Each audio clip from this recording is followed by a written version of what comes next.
bonsoir bienvenue mes amis, je me présente Hachim Shlaiti, un étudiant de la faculté de sciences de Tunis. Donc, nous avons jusqu'à maintenant vu des composants de Swing, Java, mais sans aucune interaction. Donc, si je fais un clic ou quelque chose comme ça, rien ne se passe.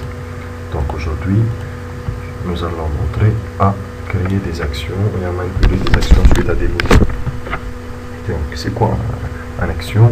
C'est un clic, un double-clic, un move on, over, des choses comme ça, qui vont être appliquées aux différents événements, aux différents composants en Swing que nous avons déjà vus une par une. Donc, pour manipuler les événements, vous avez à importer quelques packages. Donc, je vais import. Au premier temps, j'apporte la Swing. Pour des interfaces comme ça, tout ce qui est Swing. En plus, j'appelle le AWT. Donc c'est java.awt.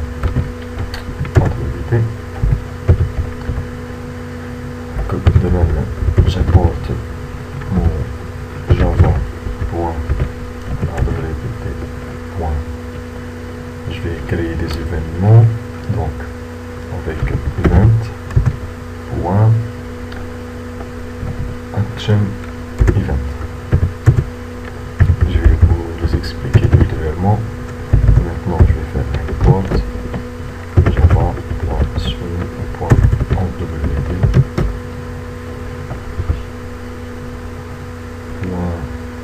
Event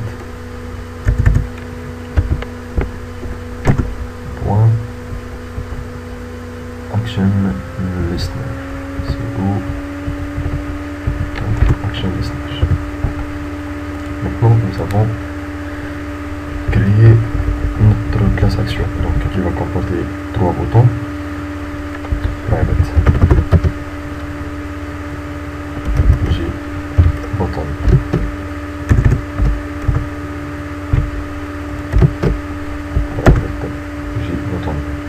que je vais appeler par exemple bouton 1. Bouton 1. Je vais aussi mettre trois boutons avec bouton 2 et bouton 3. Par la suite, je vais mettre mon constructeur de cette classe. C'est le constructeur.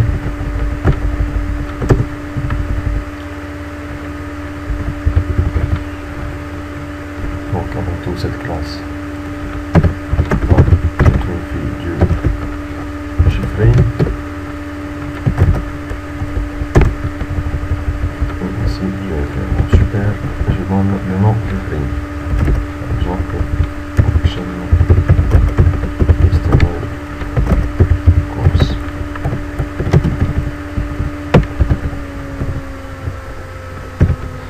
Ensuite, je vais mettre un default close operation.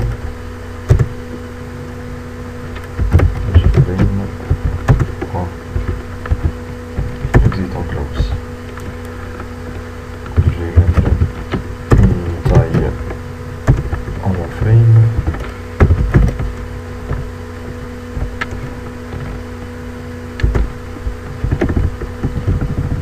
Maintenant, je vais créer un layout pour organiser le travail. Set layout. Je vais faire un flow layout. Donc qui prend un align. Par exemple, je prends 5 pour un align et 8. Nous avons vu ça dans les derniers tutos. Donc, maintenant je vais manipuler mes boutons. Par exemple, BTM1, new JButton, et on va prendre comme texte sur le bouton, par exemple open.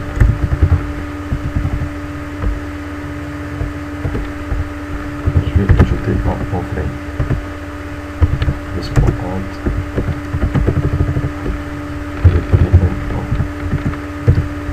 Je vais faire le même travail pour mes deux autres boutons.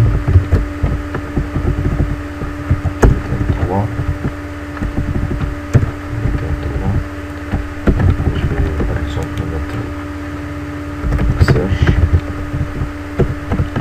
Mon BTN2, je vais mettre par exemple close.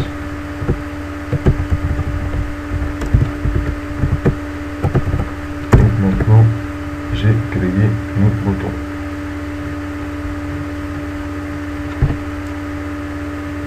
Nous avons vu tout ça dans les derniers tutos, donc en formation.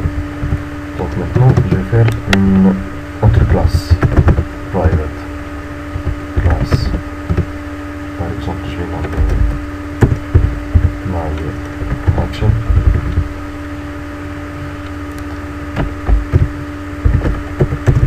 Donc je vais mettre des classes imbriquées. Cette classe va être privée. Donc cette classe, c'est la classe qui s'occupe des événements donc, et des actions. Donc elle va implémenter une interface qui s'appelle un action listener.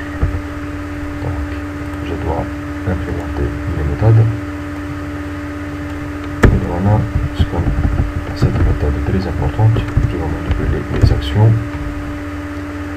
Elle s'appelle action performance. Donc dans cette méthode, nous avons créé nos actions. Donc, qu'est-ce que nous allons faire?